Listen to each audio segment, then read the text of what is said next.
എന്നാൽ അതുപോലെ തന്നെ സുക്കൂനുള്ള ലാമിന് ചില നിയമങ്ങളും ഉണ്ട്. ശ്രദ്ധിക്കൂ.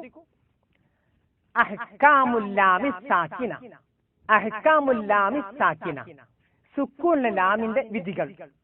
നേരത്തെ പറഞ്ഞതുപോലെ തന്നെയാണ് ഇതിനും ഇഖ്ഫാവും ഇദ്ഹാറും ഇദ്ഗാമും എല്ലാം ഉണ്ടായിരിക്കും. അതിന്റെ മുമ്പായിട്ട് ശ്രദ്ധിക്കുക, നമ്മുടെ ഹിജായിയ അക്ഷരങ്ങൾ എന്ന് പറയുന്ന 28 അക്ഷരങ്ങളിൽ 14 അക്ഷരങ്ങൾക്ക് ഹുറൂഫുൽ ഖമരിയ എന്ന് പറയും. ബാക്കി 14 അക്ഷരങ്ങൾക്ക് ഹുറൂഫുൽ ശംസിയ എന്ന് പറയും.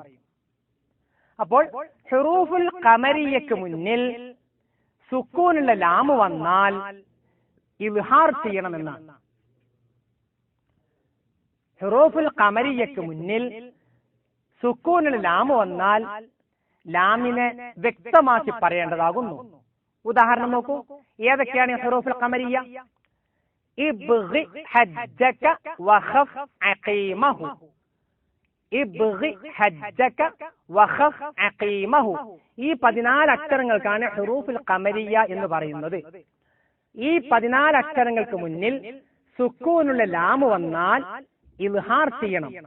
ഉദാഹരണം നോക്കൂ, അൽ അലിഫു, അൽ ബാഉ, കണ്ടോ, ബായിന് മുന്നിൽ ലാമ് വന്നു. അൽ ബാഉ, അൽ ജീമു, അൽ ഹാഉ, അൽ ഖാഉ, അൽ ഐനു, അൽ ഗൈനു, അൽ ഫാഉ, അൽ ഖാഫു, അൽ കാഫു, അൽ മീമു, അൽ വാവു, അൽ ഹാഉ, അൽ യാഉ. കണ്ടോ, എല്ലാം അൽ അൽ അൽ എന്നുള്ള ലാമിനെ വ്യക്തമാക്കി പറയണം ഈ ഖമരിയ അക്ഷരങ്ങൾക്ക് മുന്നിൽ വന്നാൽ. അതുപോലെ തന്നെ ഇസ്മ്, ഫിഅല്, ഹർഫ്, ഇസ്മിലും ഫിഅലിലും ഹർഫിലും സുക്കൂനിലെ ലാമ് വന്നാൽ വ്യക്തമാക്കി പറയണം എന്നാണ്. നോക്കൂ, സുൽത്താൻ, ഖുൽന, ഹൽ. ഇതേപോലെയുള്ള ഇസ്മിലും ഫിഅലിലും ഹർഫിലും സുക്കൂനിലെ ലാമ് വന്നാൽ വ്യക്തമാക്കി പറയണം. എന്നാൽ ഹുറൂഫു ശംസിയ, ഈ 14 അക്ഷരം കഴിഞ്ഞ് ബാക്കിയുള്ള അക്ഷരങ്ങളാണ് ഹുറൂഫു ശംസിയ. ഈ ശംസിയ അക്ഷരങ്ങൾക്ക് മുന്നിൽ സുക്കൂനിലെ ലാമ് വന്നാൽ ഇദ്ഗാം ചെയ്യണമെന്നാണ്. എന്ന് വെച്ചാൽ ആ ലാമിനെ തൊട്ടടുത്ത അക്ഷരത്തിലേക്ക് കൂട്ടി ഇരട്ടിപ്പിക്കണം. നോക്കൂ, അൽ താഉ എന്ന് പറയുകയില്ല. കാരണം ലാമിനെ ഈ തായിലേക്ക് ഇദ്ഗാം ചെയ്തു. അത്താഉ എന്നാണ് പറയേണ്ടത്.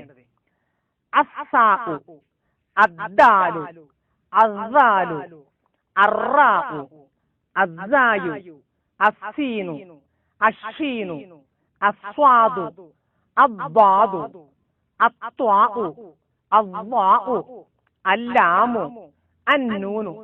ഇവിടെയെല്ലാം സുക്കൂൻ ലാമ് വന്നിട്ടുണ്ടെങ്കിലും അതിനെ ഉച്ചരിക്കാൻ സാധിക്കുകയില്ല. കാരണം ഇത് സൂര്യാക്ഷരം, ഹുറൂഫു ശംസിയ എന്നാണല്ലോ ഇതിന്റെ പേര് പറയുന്നത്. അതുകൊണ്ട് തന്നെ സൂര്യന്റെ അടുത്ത് പ്രത്യക്ഷപ്പെടുന്ന നക്ഷത്രങ്ങൾക്ക് അതിനെ കാണാൻ സാധ്യമല്ല. അത് സൂര്യന്റെ പ്രഭയിൽ ലയിച്ചു പോകും. എന്നപോലെ ഇവിടെ സുക്കൂനിലെ ലാമിനെ ഈ തായിൽ ഇൻക്ലൂഡ് ചെയ്തു, ഇദ്ഗാം ചെയ്തു ഉച്ചരിക്കണം എന്നാണ് നിയമം. അപ്പോൾ അഹ്കാമുൽ ലാമി സാക്കിന, സുക്കൂൻ ലാമിന്റെ ഹുക്കുമുകളാണ് ഇത്രയും നാം പറഞ്ഞത്. തീർന്നിട്ടില്ല.